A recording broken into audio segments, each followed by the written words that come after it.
कटक विषय किए न जानी जे कौन तापर अधिक किसी कह कटक आगे कह पछरे कह मझे टकाली झुलुच कटक 5000 वर्ष तलर कटक किए कहे 1000 वर्ष मुझे कथार विश्वास करे ना किंतु यही कटक ओडिशार सबू राजनीतिक खेल देखी आसी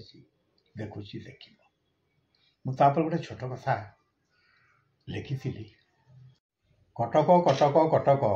महानदी पानी काठजोड़ी पानी मझिरे होईची अटक तापाखे सरी दुनियार सबू सुंदरी झील छटक ताकू मु देखी महानदी कूले काठजोड़ी पठा काशतंडी मेले तापाखे सरी दुनियार सबू नाटक कटक कटक कटक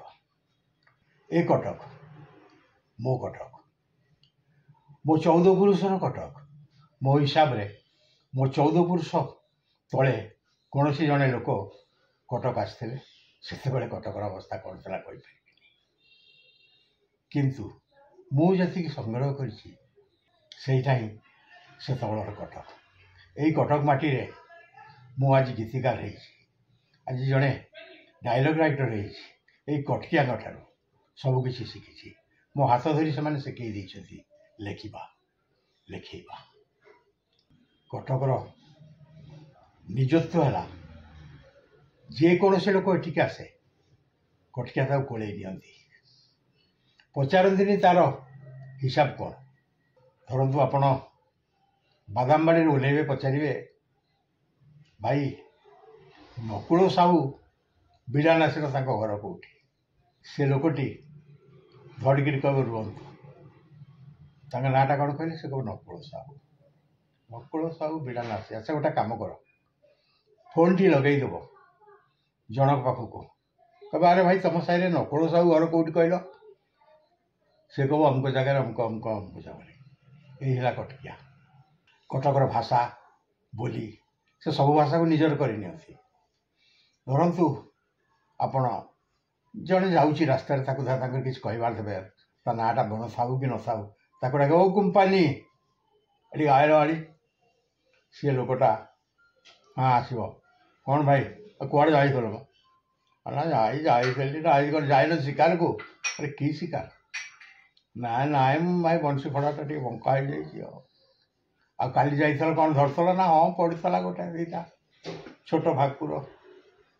आम एत देलनि ना राण मेते राण तुम कथा आम भूली जाइल पाइलनि अच्छा देखा आम फेणी जीव काली आड़ को ना तुम तुम मत आगुरी टे कहीदेव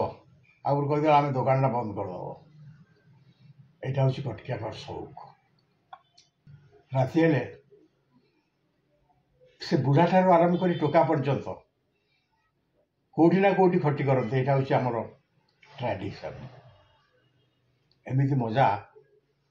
मु गर्वर सहित कह आप कौटी पाइबे ना विभिन्न जगार खटी हो किंतु से खटी आगे थिला मोर मन पड़ुची आम पिलादिने साइड गोटे झगड़ा हेले मुरबी मैंने तार समाधान करुले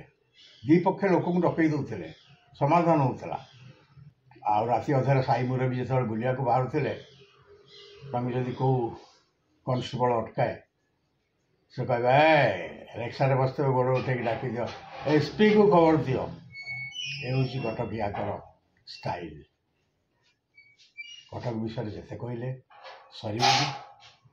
आपण जेकोसी जगह को जातु कटकिया सबुठ आदर पाए कटक ब्लग्स ऑफिशियल यहाँ असल उद्देश्य हूँ कटकर ऐतिह्य परंपरा संस्कृति को बची रखा से लगी पड़ी ठीक भाव में परिचालना करने मु जड़े कटकिया हिसाब से मोर समस्त कटकिया भाई को अनुरोध कर उपयुक्त भल पाइबा दिंतु एवं सपोर्ट करूँ।